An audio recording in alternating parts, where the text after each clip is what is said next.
जय हिंद एवरीवन, स्वागत है आपका वी नेशन ट्रिपल वन के एक नए एपिसोड में, जहां आपके लिए लेकर आते हैं इंडियन डिफेंस के प्रमुख अपडेट्स को। सबसे पहले आज का वीडियो शुरू करूं उससे पहले आप सभी को होली की हार्दिक शुभकामनाएं। आज के इस वीडियो में हम पहले बात करने वाले हैं एक बहुत बड़ी रिपोर्ट के बारे में। दरअसल भारतीय थल सेना ने अपनी फायर पावर को और मजबूत करने के लिए एक बड़ा कदम उठाया है। जल्द ही भारतीय थल सेना 300 नई धनुष हॉविट्जर तोप का ऑर्डर देने जा रही है। अब इस फैसले से हमें 15 नई आर्टिलरी रेजिमेंट जो है वो रेस होती नजर आएंगी। लेकिन सवाल ये है कि धनुष तोप क्या है, इसकी असली ताकत क्या है और ये क्यों भारत के लिए इतनी महत्वपूर्ण है। तो पहले इस सेक्शन में हम इसी बात को समझेंगे। देखिए, धनुष तोप कोई सामान्य गन नहीं है। इसे भारत में advance weapons and equipment India limited, जिसको हम एवेल के नाम से जानते हैं, उनके द्वारा बनाया जाता है। ये असल में प्रसिद्ध जो बोफोर्स FH-77B हॉविट्जर है या तोप है, उसका अपग्रेडेड और पूरी तरीके से स्वदेशी वेरिएंट है।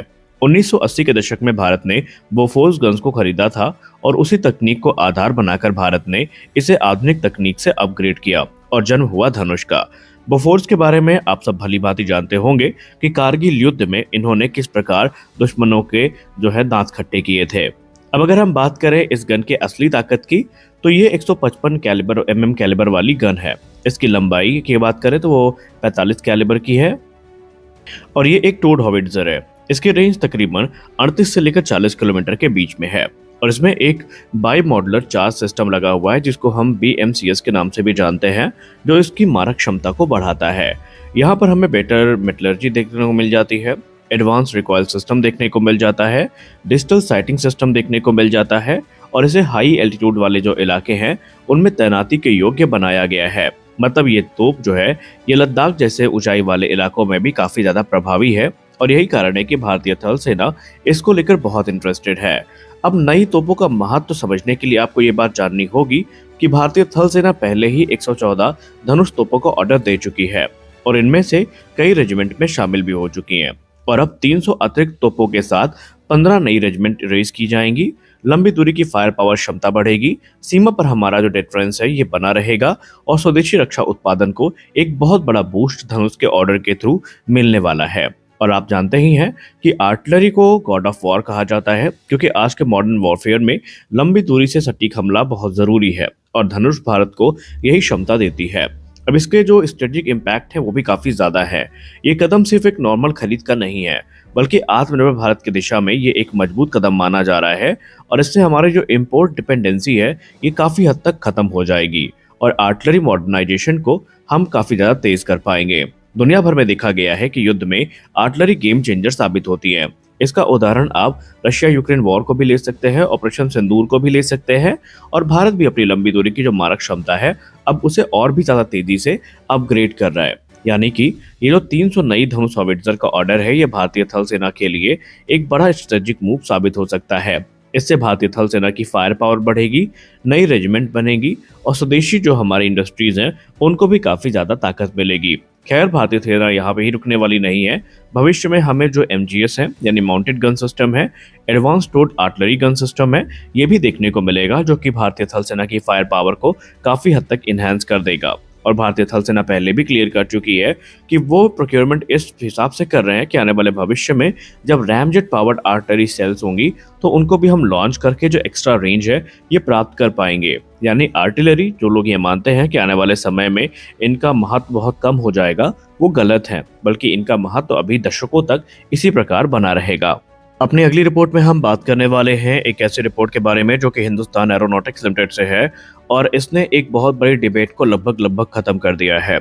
और वो डिबेट ये है कि क्या हमें Hindustan lead in fighter trainer 42, जिसको हम HLFT-42 के नाम से जानते हैं, उसमें कावेरी इंजन देखने को मिलेगा या नहीं। क्योंकि हाल ही में हिंदुस्तान एरोनॉटिक्स लिमिटेड ने कुछ डॉक्यूमेंट रिलीज किए हैं जहां पर कावेरी इंजन की संभावनाएं लगभग खत्म हो चुकी है और अभी हम इसी के बारे में बात करने वाले हैं कि लीड इन फाइटर ट्रेनर में क्या बदलाव हुआ है और जो नई RFI आई है उसमें क्या बात किया गया है। देखिए, HLFT-42 पहली बात तो कोई हल्का ट्रेनर नहीं होने वाला है। इसका मैक्सिमम टेक ऑफ वेट तकरीबन 16.5 टन का है, यानी ये तेजस मार्क 1 से भारी है और तेजस मार्क 2 के करीब है।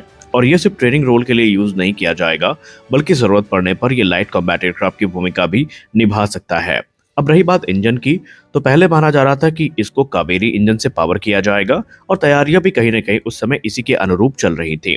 लेकिन हिंदुस्तान एरोनॉटिक्स लिमिटेड ने पिछले साल ही जो रिक्वेस्ट फॉर इन्फॉर्मेशन जारी किया था, उसमें क्लियर कर दिया गया था कि वो एक नए मिलिट्री टर्बोफैन इंजन की तरफ देख रहे हैं, जो कि तकरीबन 100 से लेकर 120 किलोटन तक का जो थ्रस्ट है, ये प्रदान कर सके एचएलएफटी 42 की।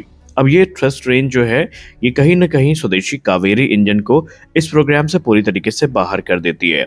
क्योंकि कावेरी का अगर हम मौजूदा वेरिएंट देखें, जो कि ड्राई कावेरी है, तो वो सिर्फ 49 से लेकर 52 किलोटन का थ्रस्ट जनरेट करने में सक्षम है।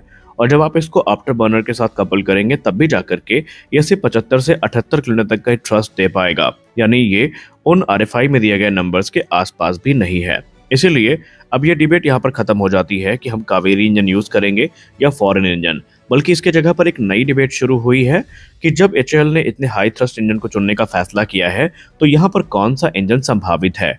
क्या हम F414 के साथ जाने वाले हैं या फिर हम जो एमका इंजन है उसको यूज करेंगे। अब यहाँ पे भी दो पक्ष हैं। सबसे ज्यादा चर्चा जिस इंजन की हो रही है वो है F414, जो कि 98 किलोमीटर तक का थ्रस्ट देता है, यानी वो उनके 100 किलोमीटर का जो मार्क है उसके काफी करीब है। और क्योंकि एचएएल ने पहले ही जनरल इलेक्ट्रिक के साथ F414 इंजन के लोकल प्रोडक्शन को लेकर बातचीत कर रखी है 80% टीओटी के साथ, तो एक्सपर्ट्स ये मानते हैं कि कॉमनैलिटी फैक्टर को देखते हुए, क्योंकि तेजस मार्क 2 और एमका मार्क 1 दोनों में यही इंजन यूज होंगे, तो संभावित है कि एचएलएफटी 42 भी इसी के साथ आ सकता है, क्योंकि एक ही फैमिली के इंजन को यूज करने के बहुत सारे फायदे हैं। पहली बात तो मेंटेनेंस काफी आसान होगा, लॉजिस्टिक सप्लाईज रहेंगी, पायलट ट्रेनिंग में जो फाइटर ट्रांजिशन है वो काफी आसान बन जाएगा और स्पेयर पार्ट्स भी काफी कॉमन होने वाले हैं। और यही कारण है कि शायद हम F414 में इस प्रोग्राम को जाते देख सकते हैं। अब यहाँ पर कई लोग कहते हैं कि कावेरी इंजन का इस्तेमाल किया जा सकता था, उसको ऑपरेट करके किया जा सकता था, जिससे हमारी जो स्वदेशी इंडस्ट्रीज हैं इनको फायदा होता। निस्संदेह हम आपके इस भावना का सम्मान करते हैं, लेकिन अगर आप इसको प्रैक्टिकली देखें तो ये चीज़ें आसान बिल्कुल भी नहीं है। अभी दशकों दूर है कावेरी 2.0, इसलिए हम उसकी बात नहीं करेंगे। फिलहाल ये जो अभी डिसीजन लिया गया है, इस पे भी कुछ चीज़ें हैं जो क्लियरेंस की मांग करती हैं। कि एक तरफ हम कहते हैं कि हम डिपेंडेंसी से दूर जा रहे हैं, तो दूसरी तरफ हम अमेरिकी इंजन पर जाकर इनडायरेक्टली अमेरिकी एक्सपोर्ट कंट्रोल के अंतर्गत आएंगे, जहां पर भविष्य में अगर हमें कहीं भी एयरक्राफ्ट को एक्सपोर्ट करना पड़ा तो हमें अमेरिकी परमिशन चाहिए होगी।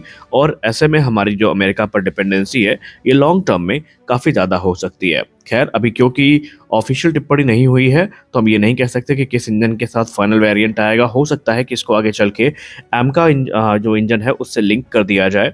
क्या आपको लगता है कि कावेरी इंजन को से बाहर करके ये सही कदम उठाया गया है, या कावेरी इंजन को इससे बाहर करके, या फिर प्रैक्टिकल अप्रोच को आप सम्मान देते हैं और आप मानते हैं कि जो चीज़ें यहाँ पर हो रही हैं वो सही है? आप अपनी राय कमेंट सेक्शन में अवश्य दें। मिलते हैं अगले वीडियो में, तब तक के लिए जय हिंद।